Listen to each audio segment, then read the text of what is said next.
I knew something was wrong the moment the caterer called. Not HR, not my boss, not anyone with an ounce of guts. Just a nervous woman from Westside Catering asking if Laura from IT would be attending the executive offsite so they could finalize headcounts for crab cakes. Crab cakes? I asked her. What offsite? She stammered, mumbled something about maybe it's just senior leadership, then hung up so fast you'd think I asked for the nuclear codes. That's when I smelled the rot for the first time. I'd been with the company for 11 years, not designing pretty slide decks or clapping at stand-ups. No, I kept the whole damn skeleton running. Contracts, DNS, domain renewals, vendor stacks, disaster recovery setups. Quiet, invisible, essential. I was the reason their fancy presentations didn't crash mid-Zoom. So when the offsite happened, and I wasn't even invited, not even to secure the VPN they were gonna use in the woods, I knew. Something was coming. They weren't going to tell me. They were going to delete me. Quick pause, if you're still here, hit that subscribe button. 95% of viewers never subscribe, and it helps us keep exposing these corporate clown shows. Also, what's the worst lie your boss ever told you? Drop it in the comments. Back to the disaster. 1 week later, my name vanished from exec calendars. Budget access under review. My badge still worked. My laptop still booted. But my login logs were being watched. How did I know? Because I built the damn system that watches the watchers. Still, I waited. Maybe it was just a reshuffle. Maybe someone wanted credit for infrastructure on LinkedIn. Happens all the time when VPs get itchy for promotions. But then Curtis, my manager, the guy I once helped install his home Wi-Fi, walked past me in the hall like I was a ghost. No eye contact, just a nervous nod.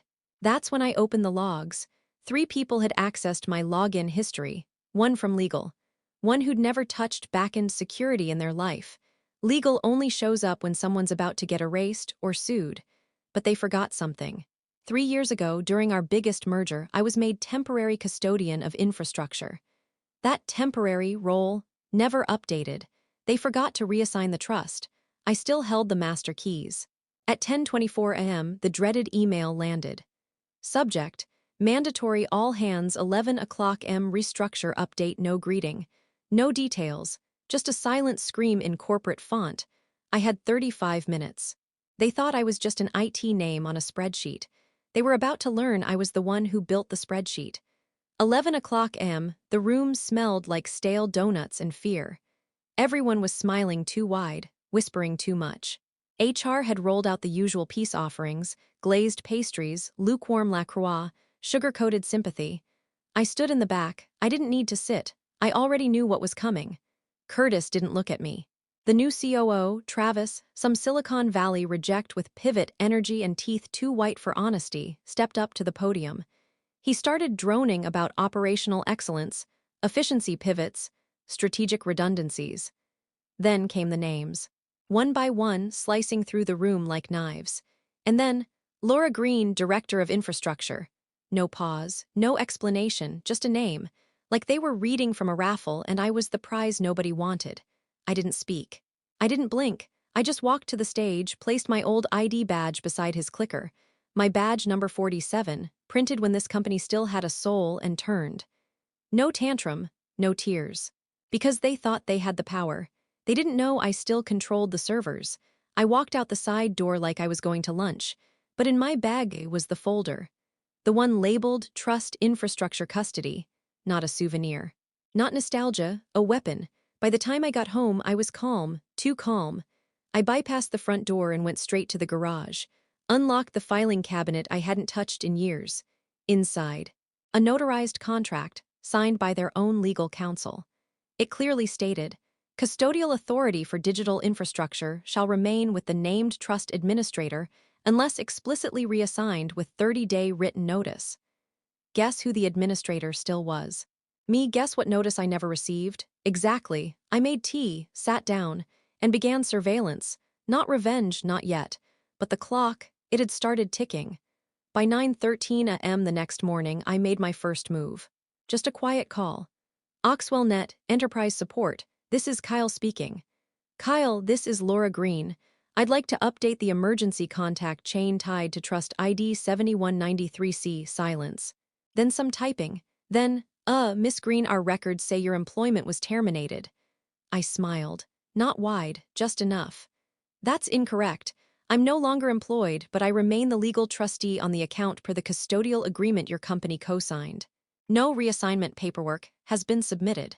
No 30-day notice. My authority stands." Kyle's breath caught. Then, understood, access remains with the listed custodian. "Would you like us to flag all third-party delegation requests as suspicious?" "Yes," I said. And with that, the first domino fell. I didn't crash the system. I let them try. By noon, 2 failed access attempts pinged my dashboard. One from a junior engineer, poor kid probably didn't know he was about to detonate landmines. The other from HQ's own automation bot. They were already trying to override me. They had no idea what kind of web I had left behind. DNS routing, SSL certificates, internal API tokens, everything filtered through systems I had built, documented, and protected. And every line of code still pointed to me. One of my old engineers, still loyal, messaged me from his personal number. "They're trying to make Marcus the admin." Marcus. The guy who once thought DNS stood for data network stuff. Now he was being handed the crown jewels. They submitted a request to Oxwell to delegate admin rights to Marcus. It bounced. Denied. Then came the scramble. They tried spoofing credentials. They tried reactivating an old Jenkins pipeline. Each attempt set off alerts. Every workaround triggered a tripwire. They were groping around in the dark, trying to hotwire a car while I was still holding the keys. And I wasn't stopping them, I was watching them. By 2:37 p.m., Slack exploded. "Anyone else seeing lag? Dev 3 reset. WTF is going on?" Then someone typed. "Could this be Laura?" No mention. No accusation, just a whisper of my name floating up like a ghost. Then Marcus, oh sweet Marcus, replied, "Lol, come on, she's gone, we reset everything." Gone? They really thought I was gone. I wasn't a ghost. I was the haunted house. And they just stepped inside with a flashlight and no exit plan. 3 clicks. That's all it took. First, I logged into my private admin device. Never touched company Wi-Fi. Never sniffed their VPN. Clean, off-grid, lethal. Second, I opened the DNS zone editor. Everything intact. Every access log timestamped. They hadn't even touched the SRV records. Amateurs. Third, I hovered over a toggle buried deep in the Oxwell console, primary routing. External hold Y and not publicized. Not documented. Installed by me during a security hardening phase 4 years ago. I clicked Y just like that. I didn't kill the systems, I confused them. Emails, bounced. Internal apps, lost in the fog. APIs, stuck in handshake hell. From the outside, everything looked fine. But on the inside, dead air. 10:42 a.m. my old inbox pinged. Forwarded alerts screamed like sirens. Web app 500ing. Client emails bouncing. DNS failure across internal services. Then came the text from my mole. "Emergency bridge call just started. Travis is sweating." I laughed into my teacup. By 11:03, I was automatically pulled into the call. They forgot to remove one calendar alias. Classic. Muted, camera off, I watched the chaos unfold like a front row seat at their own funeral. Product yelled first. "We've got 8 clients waiting on DMOS and nothing works." Legal chimed in, panicked. "We can't file compliance updates, portals are down." Then Erica from compliance. Calm, sharp, lethal. "Question," she said. "Who just revoked the company's domain access?" Silence. Travis blinked like he'd been slapped with a spreadsheet. Marcus mumbled, "I thought we locked her out." Erica cut him off cold. "Wrong." She shared her screen. Big red box on Oxwell's panel, routing suspended by primary custodian. Reinstatement pending escrow authorization. Travis whispered, "What the hell does that mean?" Erica didn't even flinch. "It means we don't own our own front door right now." I nearly choked on my tea. And just like that, every suit in that room realized what I'd known for months. They tried to delete the person holding the power cord. Now they were standing in the dark. 11:19 a.m. phone rings. No caller ID, just unknown. Spam, maybe. Or someone finally realizing the house was on fire. I answered. "Hello," breathless voice, nervous. "Laura, it's Alan." From legal, Alan, the human paperclip. The man who once panicked over a post-it stuck to his tie. He jumped right in. "Were you aware that?" I cut him off like a surgeon with a scalpel. "Yes, Alan, I'm aware." The trust agreement your team co-signed and filed requires a 30-day notice and written reassignment. Neither happened. You breached your own protocol. Silence. Then a whisper, "Can we undo this?" I let the quiet sit. Then sharp and cold, "You already did." I don't understand. Of course he didn't. They never do. Not until the body hits the floor. You triggered vendor lockdowns by submitting unauthorized admin changes. That's not sabotage. That's the system protecting itself from you. Still silent. I went on.